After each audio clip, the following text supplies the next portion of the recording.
Guys, Books of Gossip here. Once again, apologies for the poor lighting. I'm not filming in my usual room for this particular evening because of some noise disturbance. For this particular video, we're here to discuss the pay-per-view headline fight this weekend between Chris Eubank Jr. and Renold Quinlan for the IBO super middleweight belt. Notice how I said IBO super middleweight belt. You can make your own mind and your own determination as to whether you believe this is a world title or not. In this particular video, we've discussed the Eubanks enough on the channel. We'll probably do it again on the podcast tomorrow. But in this particular video, I'm not necessarily looking to discuss whether the fight is pay-per-view. I'm not looking to discuss any of the hype or the drama surrounding it. I'm more looking at the fight, because essentially that's what that's going to boil down to. On Saturday night, the two men are going to enter the ring. They're going to enter the ring at super middleweight, and they're, going to have a scrap. And I guess at that point, whether the fight is pay-per-view, whether Eubank Senior has said that his son's going to wreck Andre Ward, regardless of any of that, you're going to have two men having a fight, and anything can happen. Let me start by saying, long-time viewers will know I've been sceptical as to whether Chris Eubank Jr. will make a success at £168. Certainly sceptical that he will be as successful at £168 as he will be at 160. Let me tell you why. I'll give you two examples. Number one would be Martin Murray. Number two would be Arthur Abraham. These are two guys who have been operating at the top of the middleweight division in relatively recent times. These are two guys who, for me, could attribute a large amount of their success due to the size and strength advantage they enjoyed at £160.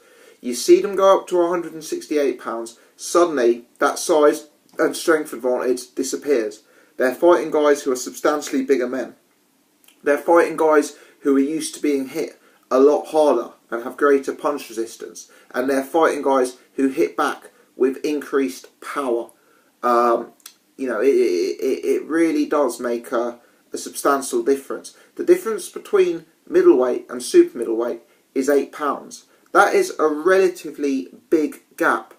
If you look at the guys who campaign at middleweight, let's look at some examples who Chris Eubank Jr. has actually fought. Let's talk Billy Joe Saunders, and let's talk Spike O'Sullivan. These are guys who are smaller guys. I don't have the stats in front of me, but I've met both Billy Joe and Spike O'Sullivan, and these are not, big guys. These are guys who are, I guess you could say, smaller middleweights as opposed to, bigger middleweights. And Chris Eubank Jr. has definitely enjoyed a substantial size advantage in the vast majority of fights in his career. I'm unaware of the Chris Eubank Jr. fight, and I think I've watched them all, but I'm unaware of the Chris Eubank Jr. fight where he is not the bigger man in there. Now, I'm not saying Renold Quinlan's size is going to make a difference in this fight. I'm not even saying Renold Quinlan is bigger than Chris Eubank Jr.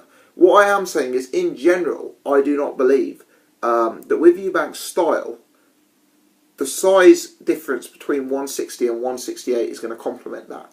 Let me tell you, if you start Renold Quinlan next to Billy Joe Saunders, he'd look like a big man. Renold Quinlan is a bigger man than the guys Eubank Jr. has been operating against. And I think with Eubank Jr.'s style, the way he likes to fight inside the pocket, the way he likes to overwhelm and bully and, force the pace on people, I think the size advantage that he's typically enjoyed in fights, losing that will be a real blow to him at £168. Frankly, Eubank Jr., he clearly carries power and there's a snap to his work, but as anyone who's followed his career knows, this is not a one-punch knockout artist that we're talking about here. This isn't a Gennady Golovkin in terms of his punching power.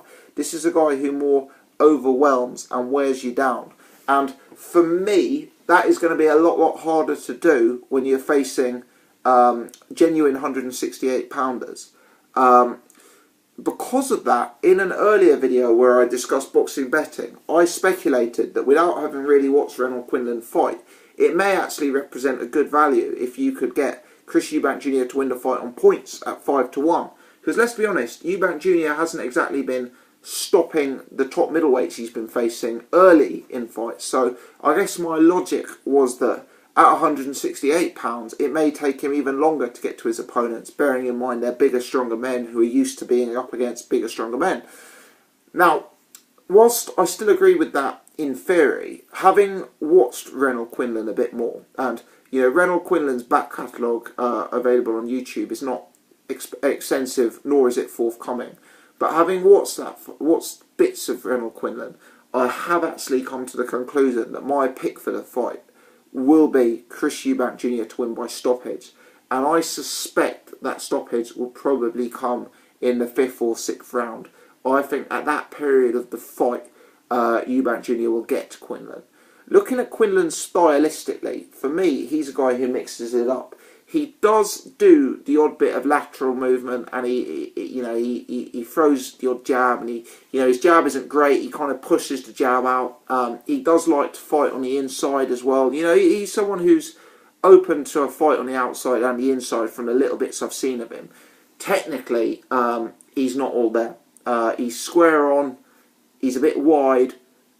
His punches just aren't, the most naturally thrown. His style looks a tiny bit forced without looking to be overcritical, and I believe he will be a sitting duck for the Eubank assault when it eventually does come.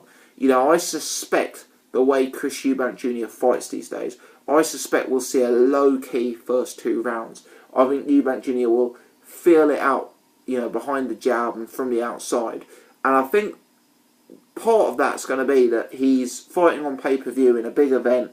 He's probably not going to want to wipe this opponent out in a round or two. He's going to want to give some value for money, or the perception of some value for money, should I say.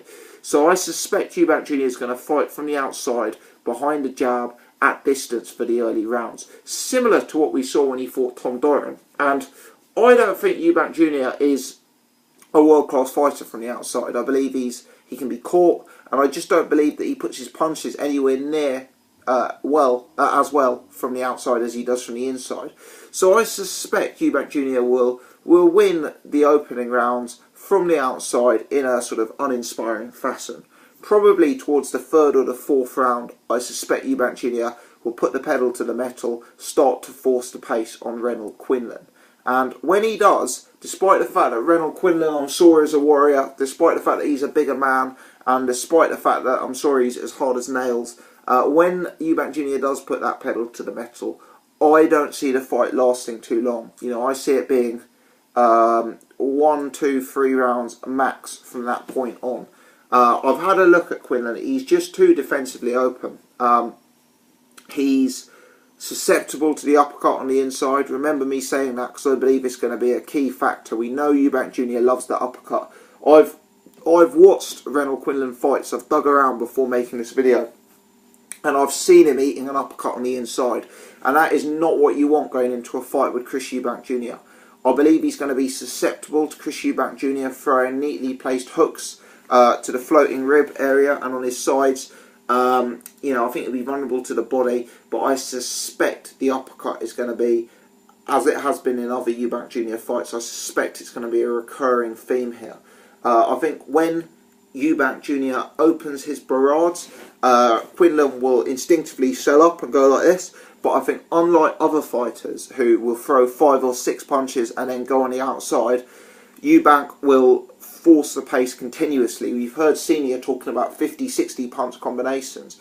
That's an exaggeration, but don't be surprised if we do see 15, 20 punch combinations, because I believe once Eubank Jr. starts, Quinlan will put his hands up, he'll form a tight guard, and we'll see Eubank Jr. consistently pouring it on, body, body, body, uppercut up the middle. And I just don't think Quinlan's going to have anything technically or anything elsewhere otherwise in his game to keep Eubank Jr. off him, and to keep that distance and to stop the fight ending at that particular point.